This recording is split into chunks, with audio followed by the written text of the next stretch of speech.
collections here at the Charlestown Library Society. I'm so glad to see all of you here today for our book club discussion of Richard Powers' book called Playground. It's going to be great. I wanted to let y'all know that we are excited about our winter and spring schedule of events. Later this week, I hope you'll look at our website for a listing of all of those and sign up for some really great things that we have coming up. It's really going to be fun. And before we get started, just a couple of really quick things, if you don't mind making sure your phones are on Do Not Disturb. We do record this program, and we need it to be sort of quiet for the recording. That would be great. And as we do that, I wanted to let you know we have some free periodicals and CDs over in this alcove that you're welcome to have a look at. They're on their way to the recycle bin. If you want to grab some and take them home, that would be wonderful. And our next book club book is this one here, This Strange Eventful History by Clare Meyer, and this will be on March the 12th. So if someone wants to take this home today, you can. I'll put it back in the gallery. So please plan to come to that.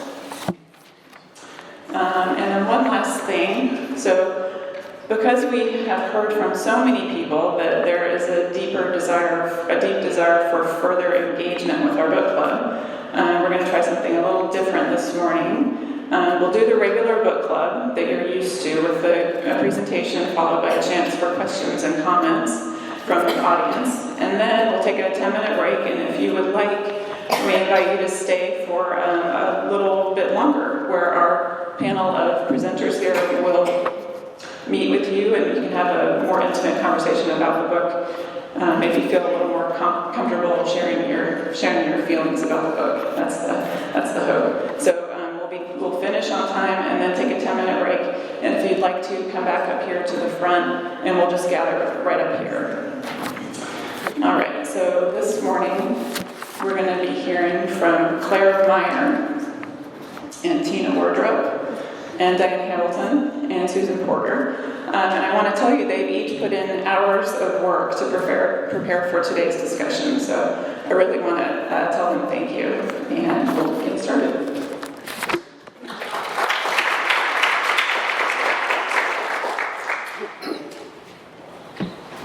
Thank you all for coming.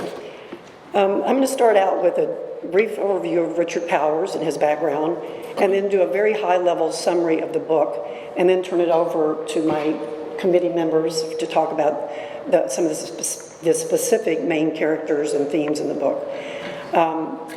It was not an easy book to put together, so we've had fun, and it's been challenging. To start out, Richard Powers is a remarkable man, and understanding his background, his diverse range of interests, studies, and experiences and insights gives a lot of insight into the narrative and the complexities that are included in the book Playground. Several of the characters are drawn from Powers' own life, education, and the people who influenced him. So there's a big overlap between main characters and Richard Powers. He was born in 1957 in Evanston, Illinois, and one of 5 children.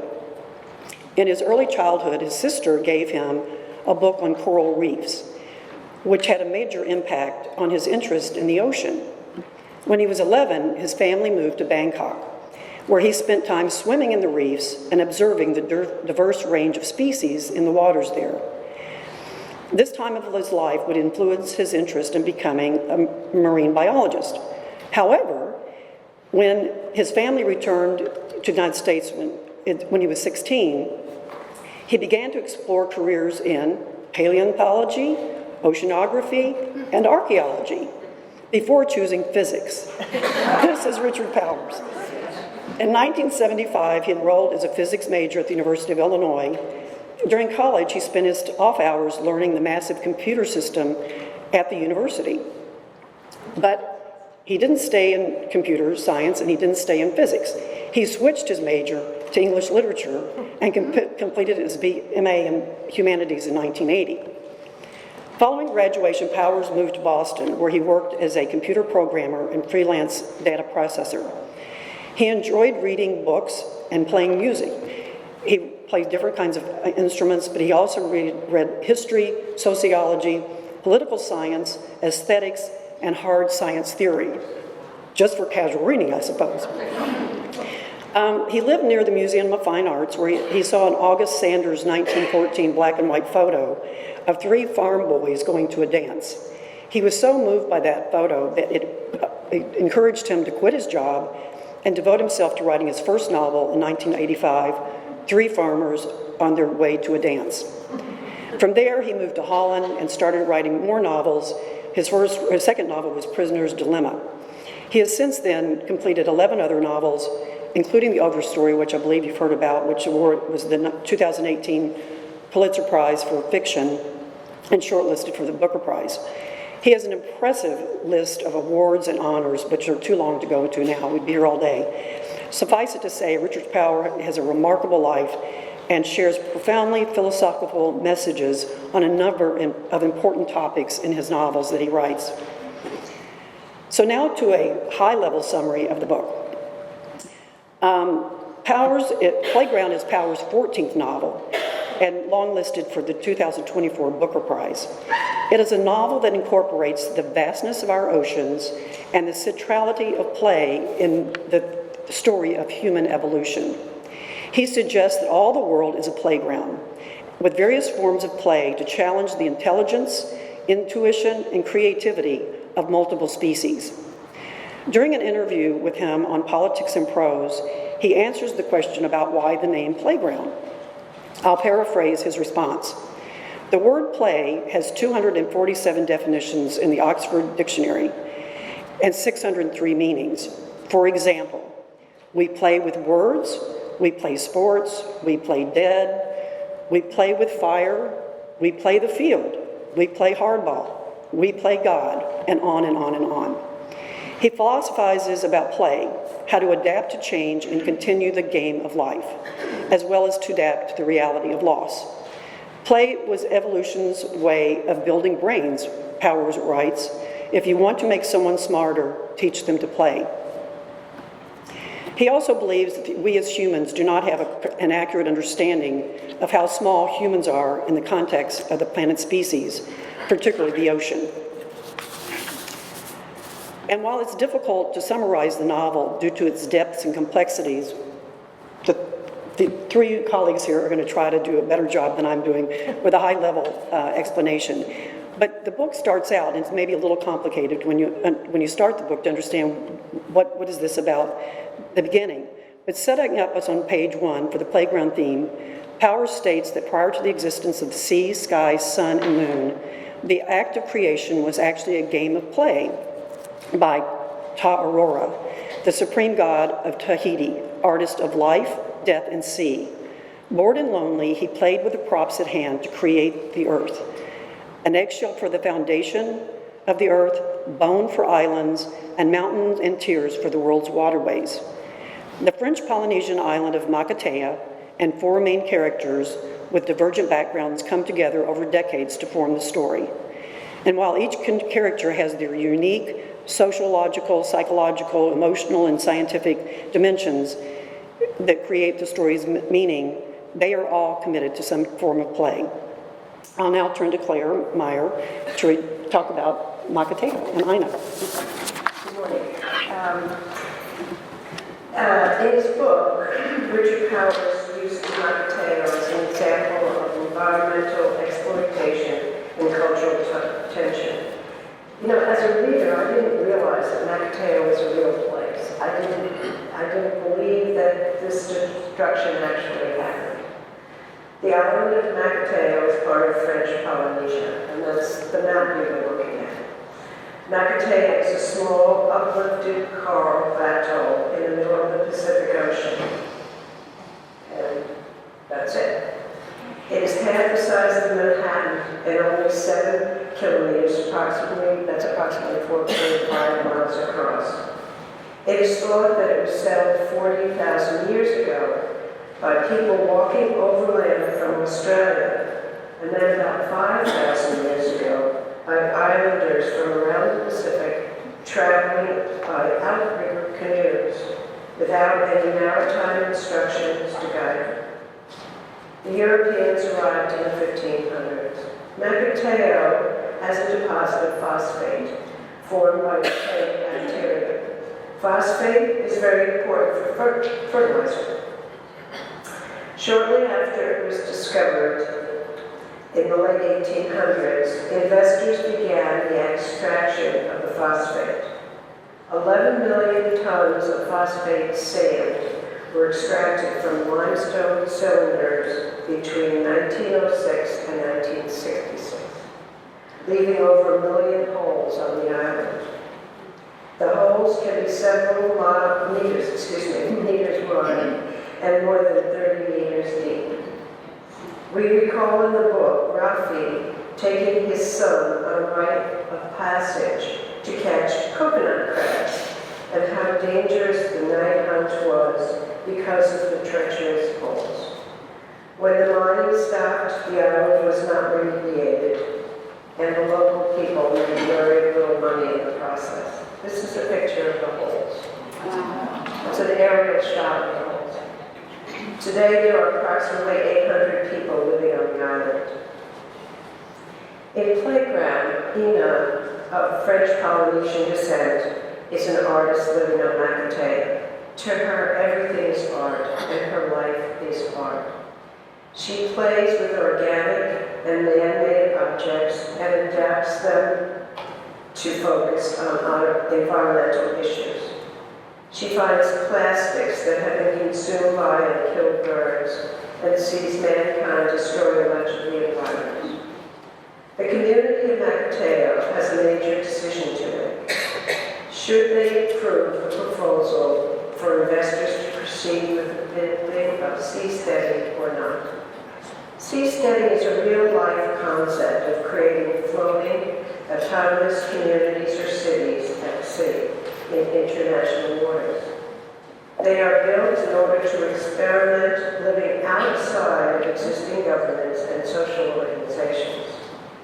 Kind of follows the concept of homesteading. The seasteads are self-sustaining with the use of renewable energy and look to solve global issues like rising water levels. Existing seasteading projects and proposals include places such as the Philippines, the Bay of Bengal, South Korea, and Panama City, Florida. In Playground, as the decision process proceeds, the Queen, a well-respected member of Macateo, who knows how to play hardball, recognizes that ownership of the land in Macateo continues from the original landowners to all their descendants, causing the ownership of the land to be unclear. Since there are as many as 10,000 descendants, this law makes the approval of seasteading almost impossible. Thus, because the Queen is voted down. Currently, in Macateo, there is a new proposal to extract whatever phosphate remains. The same law comes into play again, and along with the voices of environmentalists, the project has been put on hold. Thank you. Diana is going to talk about the ocean and the character of Evelyn.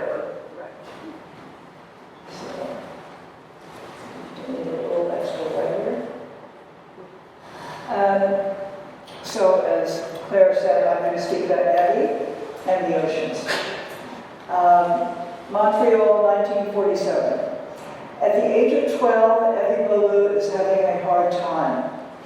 She is hunched over to hide her gawky height from her classmates, and her lips are bitten raw from anxiety. Her father tries to help her.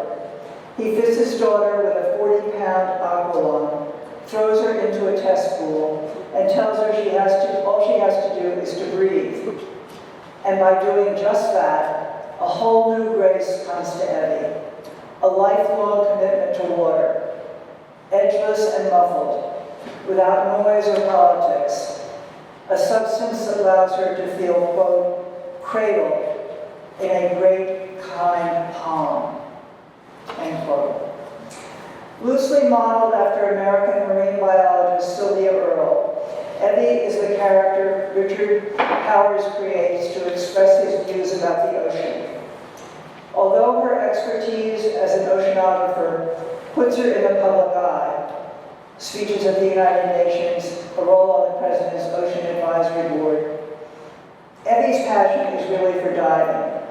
In the coral triangle between the Pacific and the Indian Oceans, in a World War II graveyard off New Guinea, in an underwater laboratory in the Virgin Islands where female oceanauts try out saturation living. Evie is also the author of Clearly It Is Ocean, which references the fact that planet Earth is made up of 70% ocean.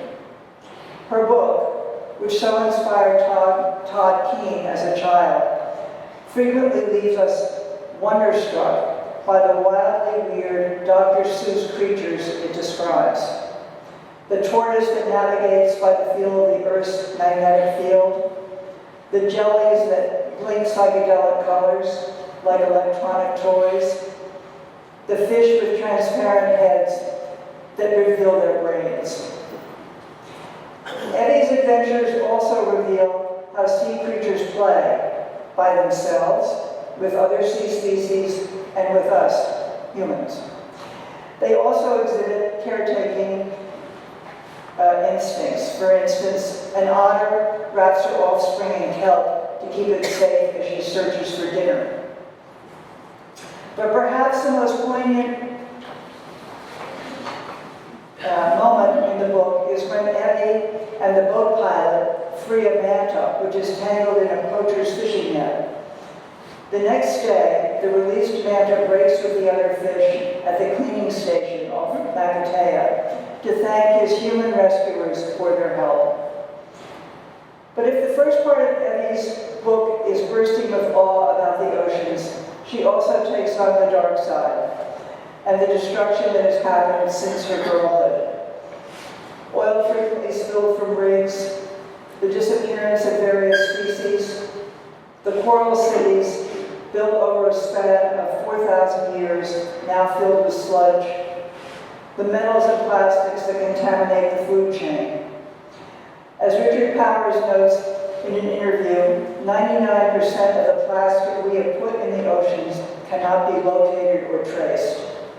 However, 6 years ago, researchers did discover whole new ecosystems built on floating plastic debris. As Powers puts it, quote, "Our knowledge of the oceans is expanding, but so is our impact on it," end quote. So what is the ocean message in Playground? Powers is a horizontal thinker. In order to understand the oceans, he wants us to be open to all kinds of knowledge, from scientists, artists, as well as seafaring people who live on Makatea and the other islands. Without compasses, computers, or scientific data, but armed with folk knowledge, these natives, quote, interpret the liquid text, end quote. That is, the stars, the ripples, the tides, and the currents. They also interpret the migrations and behavior of sea creatures, and are capable of putting them into a context that we humans can understand. Referring to an ancient Hawaiian saying, Powers reminds us that, quote, "Every canoe may be an island, but the whole island world is itself a canoe." Thank you. Now I'm going to turn to Susan Porter, who's going to tell you about Todd and Rafi and AI. Right, and the ocean. The friendship between Todd Kane and Rafi Young is integral to the novel Playground.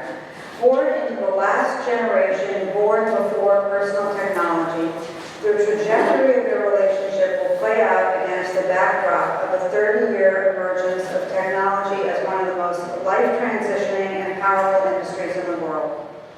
Although from very different socioeconomic backgrounds, Todd and Rafi share complex family dynamics dominated by strong fathers.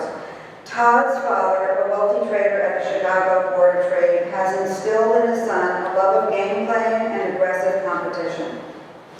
Rafi's father, a Black Chicago firefighter, has convinced Rafi that the only way to overcome racial bias is through education and achievement. Rafi's early brilliance earns him a scholarship, named and funded by Todd's family, to the elite St. Ignatius. At school, the boys are quirky, gifted outsiders whose connection is cemented by playing increasingly competitive and long-lasting games. First chess and then go. Beyond the games, however, their interests diverge. Todd finds the way to master his catastrophic home life is to embrace the unwavering truth found in numbers, math, and computers. Rafi finds a virtual escape from the chaos brewing at his home in words, stories, and books. Both boys end up at the University of Illinois where they meet Ina, a young artist from the Pacific Islands who will play an important role in their lives. Towards the end of their time at college, Rafi and Todd's paths diverge, laying the groundwork for Powers to explore several of the novel's key themes: identity, technology, and human connection.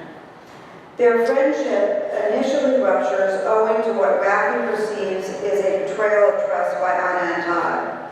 Finally, Rafi makes a casual suggestion that the playground should be monetized, ultimately making the platform wildly successful. Although offered a job in the company, Rafi has declined, but will later resent that he was not compensated for his input. This is where it gets a little complicated, so hold on to your seats. In the book, the story of these two is told retrospectively by a now 57-year-old Todd. He has become a digital billionaire, but his legacy is threatened by the onset of Lewy body's dementia.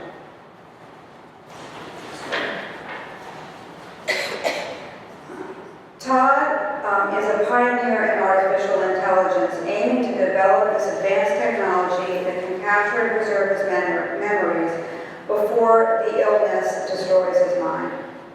Finally, there are two different endings of the book, which, by the way, this is an aside, was so complicated that this group of 4 people couldn't figure it out. And this is true. So we had to consult AI, for real. I mean, I didn't know that this was a thing, but Claire, in all of her brilliance, said, well, I went to Perplexity, and I asked it. And I said, what do you mean you went to Perplexity and you asked it? Sure enough, that's what she did. It's an app, you ask it, and it comes up with the answer. It's amazing. So it's a really good thing I'm not in school because I would cheat all the time. So anyway. Let's see. The first ending is Todd's recollection of his past, which he dictates to AI. This is in italics. In this ending, Rafi dies in Nirvana from a heart attack while Todd dies alone in California, having spoken the last words just to his computer. Given the personalities and upbringing of these two characters, this ending may be tragic but more believable. It is not hard to imagine Rafi, righteous and resentful, dying alone in Nirvana from a heart attack, unable to escape his family's legacy and return to Makatea. Todd, who has grown enormously successful, has been unable to establish any human connection. The second ending is in block type and is the most hopeful of the two. This narrative is AI's interpretation. The device has created a redemptive narrative based on what Todd has told him. Todd's enormous wealth affords the people on the island a better life, but the community largely remains intact. The AI's ability to craft this idealized outcome of an island story where the citizens choose community over wealth is ironic. This ending underscores the tension between artificial narratives and human realities. Playground is a novel about ambition and legacy. Todd Keene's vision of a floating utopia free from the constraints of traditional government reflects his deep belief in the power of technology to solve man's problems. To solve humanity's problems. Rafi, on the other hand, if you believe in the happier ending, will largely reject the virtual and embrace the comfort. He will reject the virtual and embrace the comfort in sustainable human connections in family and community. So now I'm just going to conclude. By writing writing about the trajectory of these four characters' lives, Howard's novel Playground certainly exposes many of the maladies of modern life. The outsized growth and importance of technology, the looming threat of AI, and the disappearance of the coral reefs that Howard swam in as a boy. The contraptions that once seemed like science fiction, such as cell phones, computers, not to mention AI, have changed our world in an astonishing 4 decades. Powers tells us that the most radical change will come in the future as a result of artificial intelligence. He worries that the life that we have known may be different, or may be gone and then it will be very different. Yet, in an interview with Christopher Lydon on the podcast Open Source, Powers insists that he did not set out to write an apocalyptic novel, as many of these books have already been written. He is trying to tell a different story by situating this story of these four characters in a longer and broader narrative. The world was here long before humans. He says that right from the inception, 1 second, sorry, I'm losing my, hold on, sorry guys. Sorry. Hold on. See how everything's in There you go. Okay. Sorry. In order to meet these challenges, the world will need to acknowledge that the human story is only a part of a larger narrative. Powers himself says we will need to move from the culture of self-invention to a culture of interdependence, to acknowledge just how many other people and creatures are necessary for us to have the lives that we have. To see that interdependence is to completely reconfigure where meaning comes from. Finally, he insists that the victory will come when we replace accumulation with attention and possession with presence. He's a philosopher. He's really incredible. Brain of a genius, right? Anyway, now we're going to talk about the book. Okay, so we have about 30 minutes to questions and answers, and we'll ask a few questions, but if you have questions you want to ask as well, and this is interactive. If we were sitting in a circle, we'd all be, or it'd be a little easier, but there are too many of us to do that today. So the thing that we mentioned before is that we worked hard to kind of pull this all together, and I guess I want to show of hands, how many of you all found it difficult to read? So, and then I guess in spite of it, and part of it was the more we read it, because we read it several times, and we did AI, and we had these sources, and there's a sheet of paper at the front desk that if you want to look at some of the resources that we use to pull this together, we have a list of them. But the more we read it, the more we appreciated what this book says. Would you all say the same thing? Show of hands that you got a lot more out of it. So then I guess the first open question would be, were you able to understand the two endings when you first read it? And who wants to respond to that? To aid also, we have microphones, so if you'd like to chime in, raise your hand, we'll come to you, and please speak at the top of the microphone. Thank you.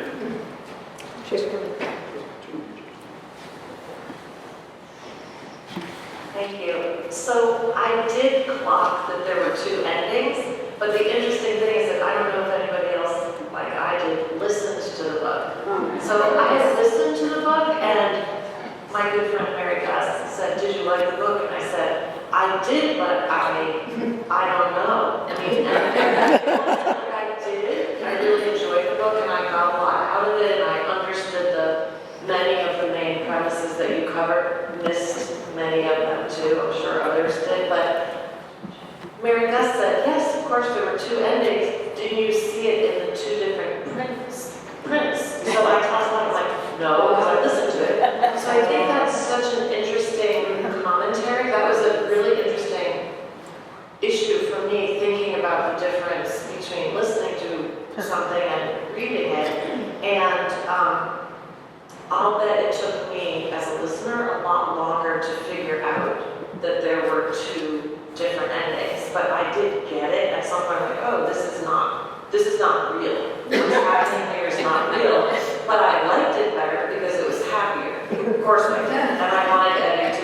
92 and still alive and not have died, you know, which I figured out later. But, so I think that's just an interesting topic for all of us in terms of how we consume his literature. And I think he's fabulous and I love the book.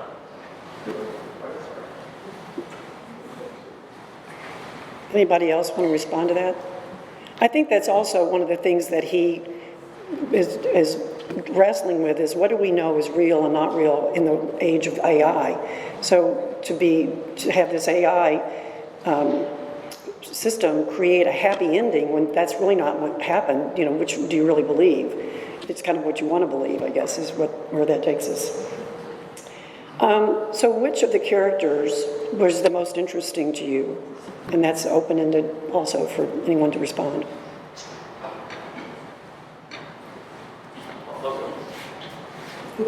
Hi there. I don't know why never have, never will.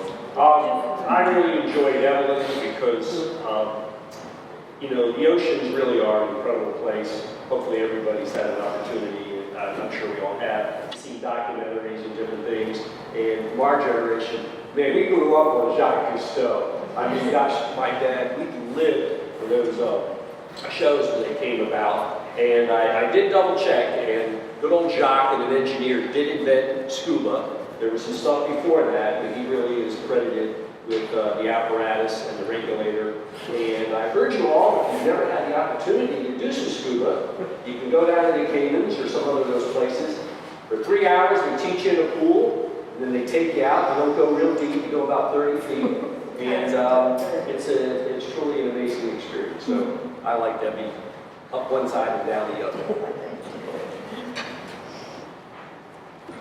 Does anybody have any comment about Todd and sort of the importance of what was Lewy body dementia? What was the importance of that and his character, and why do you think that was really a major part of the book?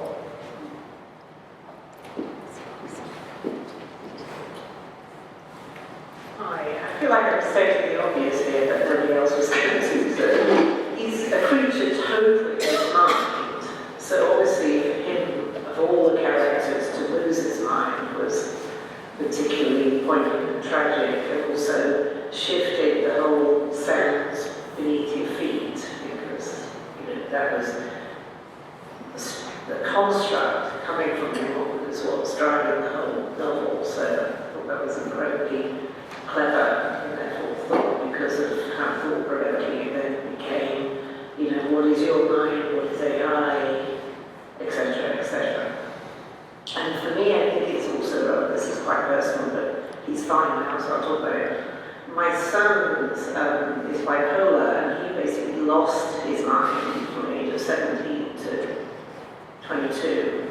I mean, cognitive as well as everything else. And now he's a PhD and has got it all back. And to me, it's quite miraculous. It's like watching a china cup smash on the floor into 1,000 pieces and then it comes back.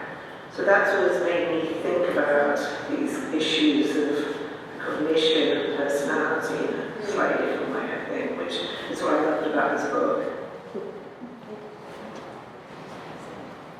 I've rather like convenience here, but one thing in one of the italicized ending, for those of us that were reading the book and not listening to it, and you will remember that it started with grandfather, so that would be a clue that that was the italicized ending. But I was confused. I went back and read it a couple of times, and somebody helped me with grandfather, and it was Todd talking, I think, because Lewy body writing. But where was the grandfather in the lineage here? Or was that really the grandfather of AI? There's the computer. Okay. Is that the right answer?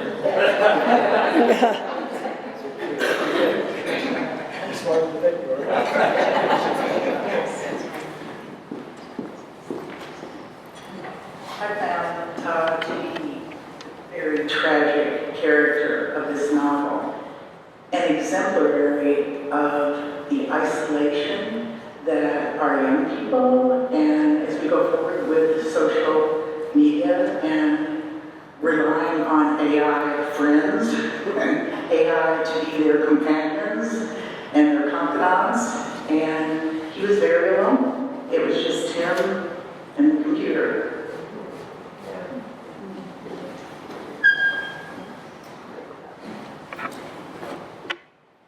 Since you ladies did a lot of background, two things, I listened to the book, so I was really confused too. I had to turn around and I'm always doing something when I'm listening to it too, so sometimes I'm not completely listening. So I was driving down the road and then, and listening to the ending of it and thought, what? And I had to like back up to like chapter 48, so back over the last like eight chapters, which I did later on, exercising. And then I was not done with my workout, and I just stood there and I thought, I was just totally confused. But two things that stuck out in I had to really think about it. And so thank you for giving the insight on the different fonts. Two things stuck out in my mind. All the news about Greenland, I just kept thinking about Makatea. I spent a lot of time as a child growing up in Hawaii and actually met people who have lived in Makatea. I know one person who's lived in Makatea. And actually knew the story behind, so it was like coming home for me. So that was really interesting. But so did anybody else pick up on sort of this whole thing with Greenland and just the news and this just sort of like overbearing, wealthy, country coming at this resource? Was one question for the group. And then back to you ladies, I just kept thinking about Mark Zuckerberg and the story behind Facebook, and then overlaying it with Steve Jobs, dying very young after he created this thing and being very kind of lonely character, and the Winklevoss twins somewhere in the mix of it, like Rafi. Did anybody else pick up on any of that?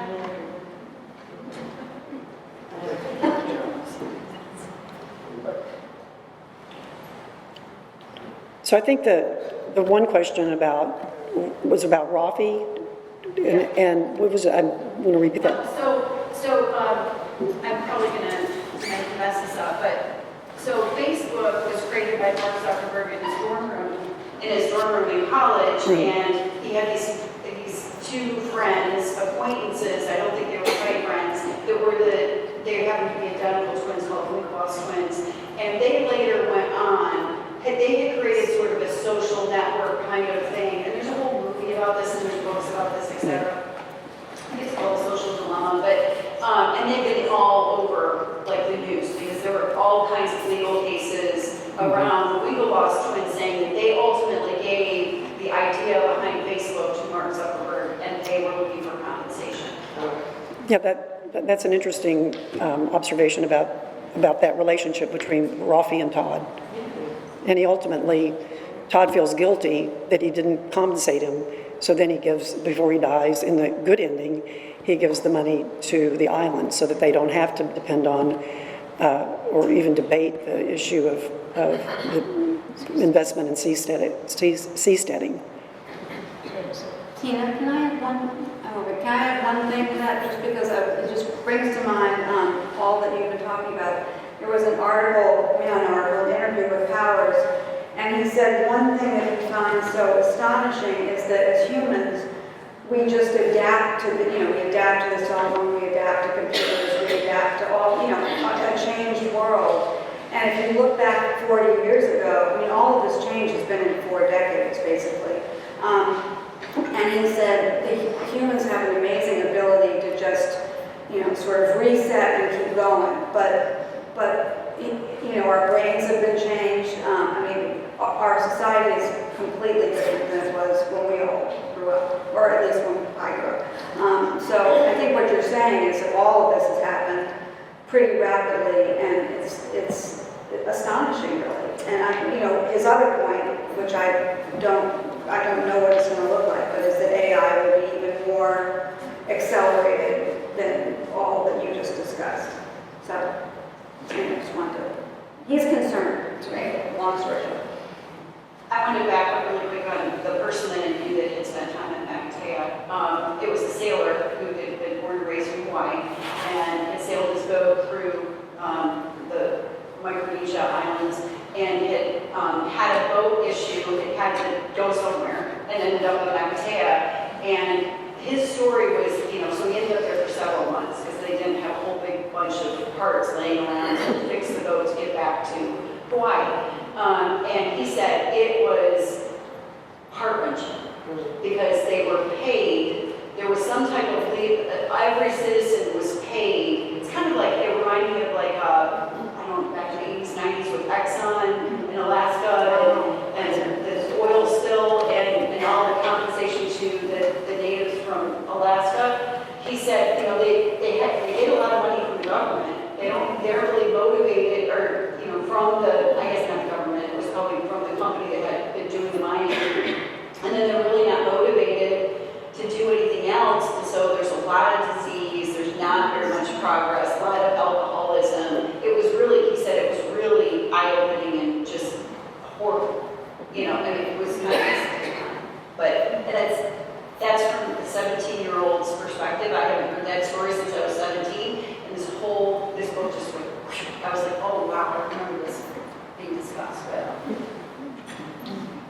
And that's the whole issue of the colonization. I think that's part of his message in here, is what colonization does to certain parts of the world. So in his monologue, Todd acknowledges the intended and unintended consequences of AI. And did you all, when you were reading his narrative or listening to him talk to deep dive about his fears about what was happening, what he's created, did you have a reaction to that, or any thoughts about what he was saying in terms of his own concerns? Or maybe any... Well, I'll talk.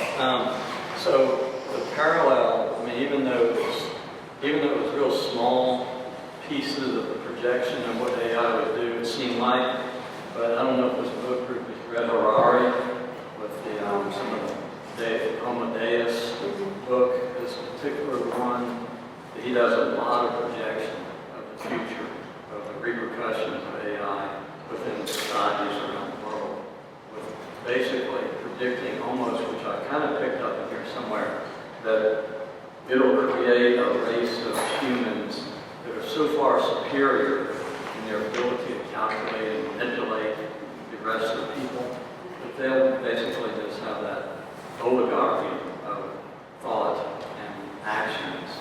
Singularity. Yeah. The singularity. The singularity. Knowledge and power of the singular. In one place. Yeah. But that's still just a projection of his work. It seems to me the unintended results of AI is the warning of, look what we've done to the ocean with the results of plastic, with the pollution, with that he's just saying, here's the next decision people have to make. And the decision is between, do you choose money, wealth, power? Do you choose, maybe we don't need this? And I'm not sure we get a choice because the developers make it.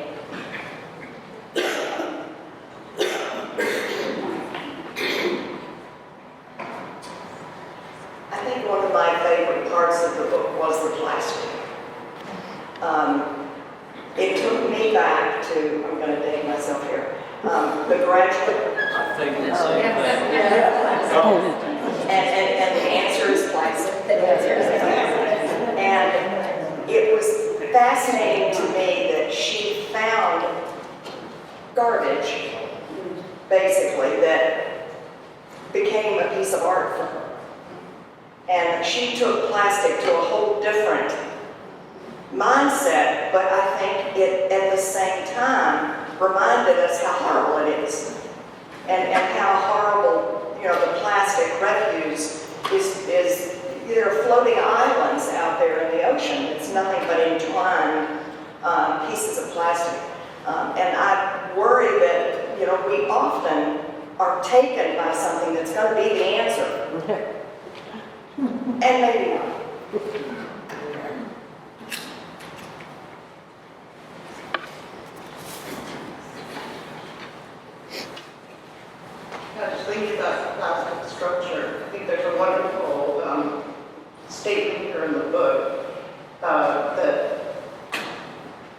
creating sculptures, the boundary between creation and destruction. And so much of what we have created is on that boundary of destruction, like AI. I mean, AI can start playing with us rather than us playing with AI, etc. I have a couple of thoughts on the plastic issue. Has anybody heard or seen the plastic bag store? I saw it performed. It's a exhibit and a play, and I saw it at Mass Mocha. So if you Google it, they basically create this environment all out of discarded plastic.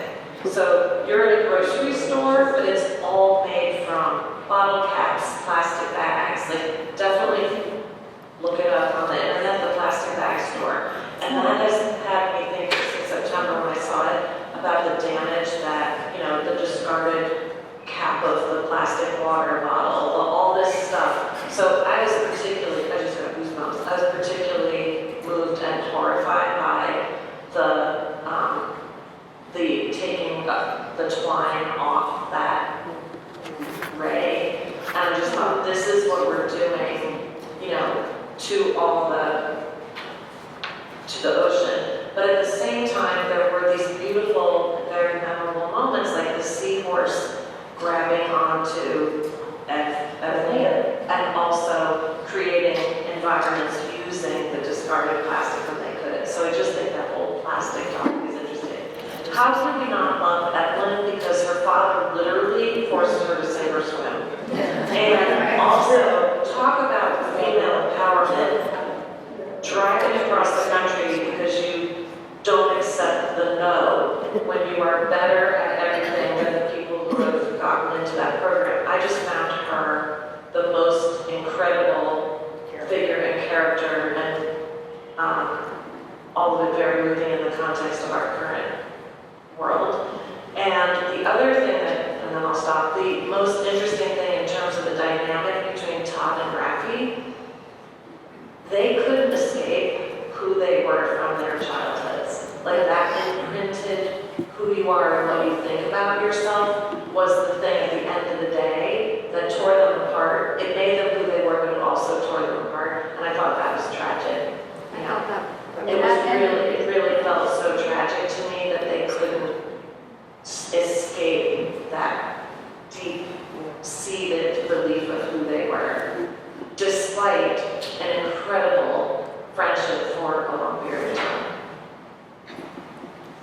So as a positive note, I just bought a pair of shoes made out of plastic. I meant to wear them today. All those wobblies everybody used to Yeah. have. I threw mine in the washing machine for the first time the other day. I was so excited for the same. They look new when they came out, but they're plastic. They're recycled plastic. I think the discussion could go back to your beginning definition of play. And is play just ruleless, or is it a game of rules? And how many things do we call play that end up being somebody gets hurt, somebody, falls in the jungle gym, all the things that go back to why did he call it playground? Because I think he's saying maybe it's not play. We're really messing up the game. I'm going to ask Susan DiCamillo just to mention something that I thought was pretty insightful.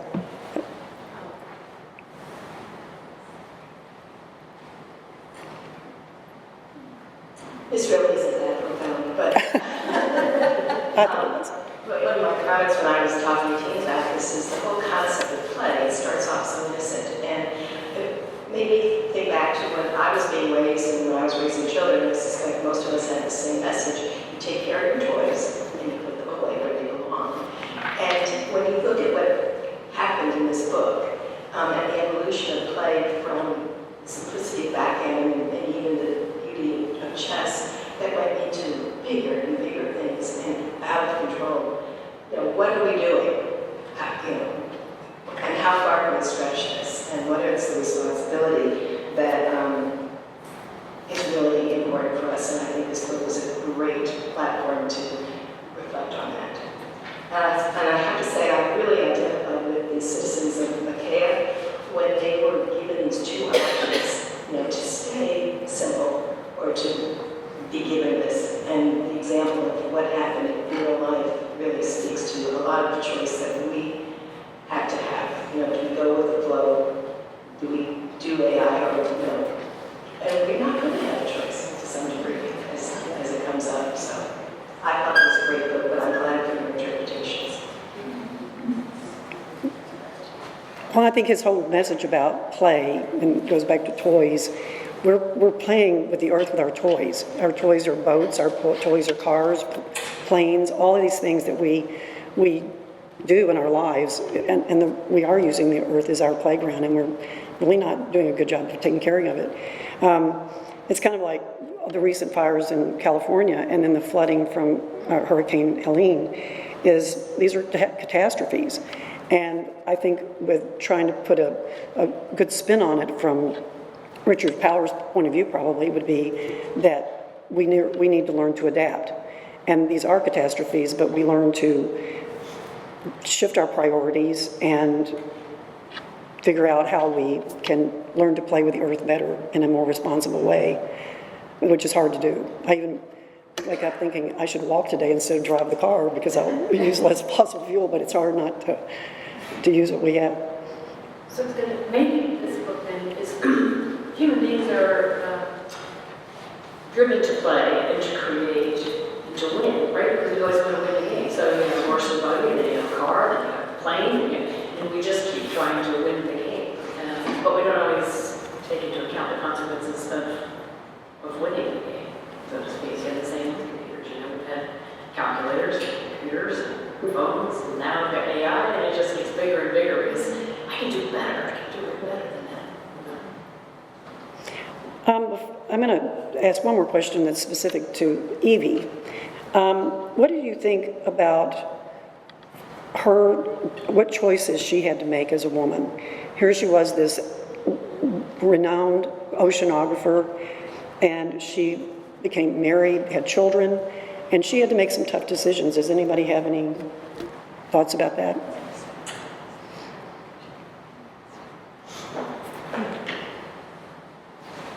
And maybe there isn't anything to think about it. Well, I think that just literary license. He could have made her, he could have had it so that she didn't even have a family, or I just made it a more nuanced character. But since I got the mic, I'm going to take the opportunity to. I thought it was wonderful. It's a documentary. You can get it on Tubi, which is a free app, or Prime. It's called Plastic Paradise, the Great Pacific Garbage Patch. It was made by this young woman, Angela Sun.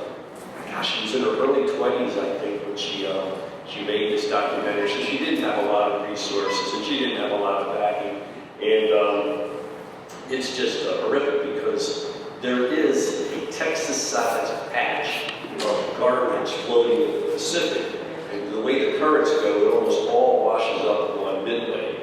And don't think of a patch that you can walk across or anything like that, but it's an expensive amount of garbage.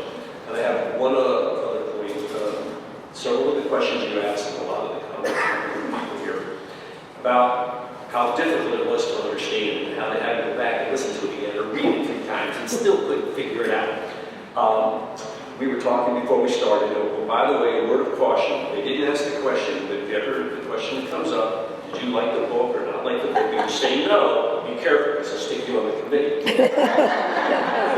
So we were discussing that before we got started, and actually I was okay with this book because I thought some of the characters were wonderful. But I still have a problem with authors that don't just make their point, get it across, and write it wonderfully. And this gentleman has the ability to write wonderfully. He does not need to make it difficult. I don't think that adds to the book. It's like, and also, nowadays you go with Jacques Cousteau. If you went to see a movie in the 60s, you came out going, what did I just see? What were they trying to say? I'm used to reading mostly nonfiction. Say it again, conclude with it, summarize it. make sure the person understood. Mr. Powers, write the next one more soon.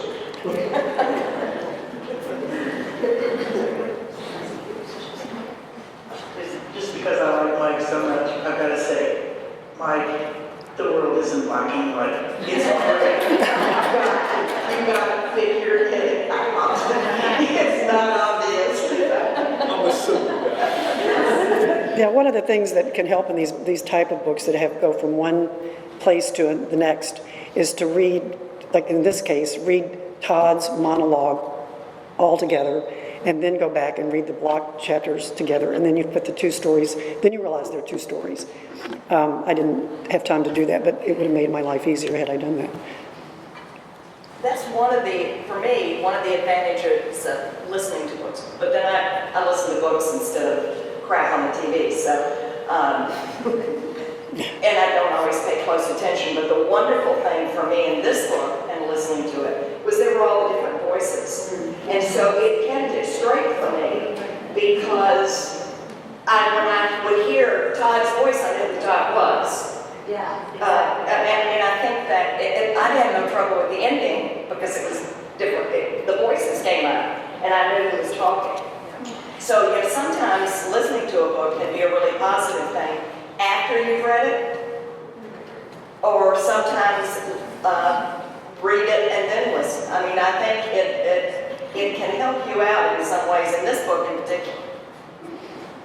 Does anybody want to ask a question that we haven't talked about before we have to conclude and then move it to a smaller group if you want? Is there any question that pops to your mind?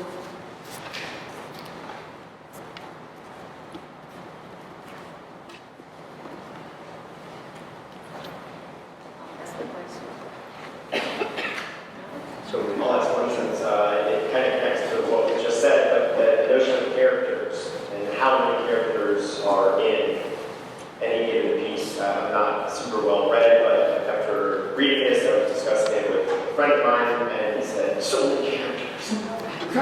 And I went, what? Because I followed the characters, and I didn't have a particular problem kind of keeping up with who was who.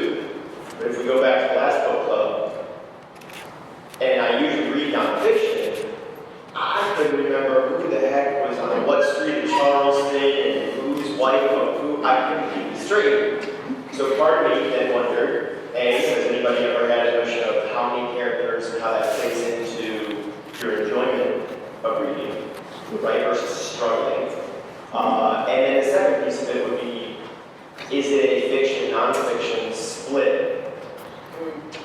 Where in fiction, you generate characters. You have to craft a character so you paint them. Whereas in nonfiction, a lot of times, as you're kind of reporting out, you can give a little bit of character, right? But so anyway, the notion of characters, how many characters, keeping up with the characters, and how that differentiates books and enjoyment of books.